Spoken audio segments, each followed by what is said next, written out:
Hello সবাইকে, কেমন আছেন আপনারা সবাই? আশা করছি খুব ভালো আছেন সবাই। বেশ অনেকদিন পরে আপনাদের সঙ্গে একটা মিনি ব্লগ শেয়ার করছি। আমাদের বাড়ির সামনে চিড়েকলার মেলা বসেছে, তো সেইখানেই চলে গিয়েছিলাম মা, আমি আর আমার ছেলে মিলে।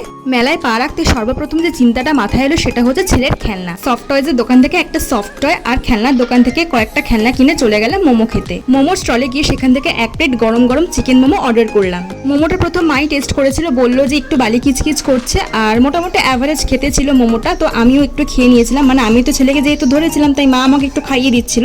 আর ছেলের একটু ঘুম পেয়ে গেছিল বলে একটু কান্নাকাটি করছিল, তাই ভাবলাম যে তাড়াতাড়ি করে বাড়ি চলে যাব। তাই মা জিলিপির দোকান থেকে জিলিপি কিনে নিল আর চকোবার আইসক্রিম খেয়ে নিল একটা, আর একটাও খেয়েছিল মাঝখানে, সেটা আমার ক্যামেরা বন্দি করা হয়নি। আর এখান থেকে আমি 60 টাকা দিয়ে এক জোড়া ঝুমকো নিয়ে নিয়েছিলাম। তারপরে ছেলের জন্য আবার একটা খেলনা কিনে চলে গেলাম বাড়ির দিকে। তো দেখুন আমি ঝুমকো কিনেছি, ঝুমকোটা কিন্তু বেশ পছন্দই হয়েছে আমার। আর ছেলের জন্য এই সফট টয়টা নিয়েছি, খুব কিউট এটা। আর এই দুটো সুন্দর খেলনা আর আমার হাতে থাকা এই কিউট নন্দীটা। Subscribe for more.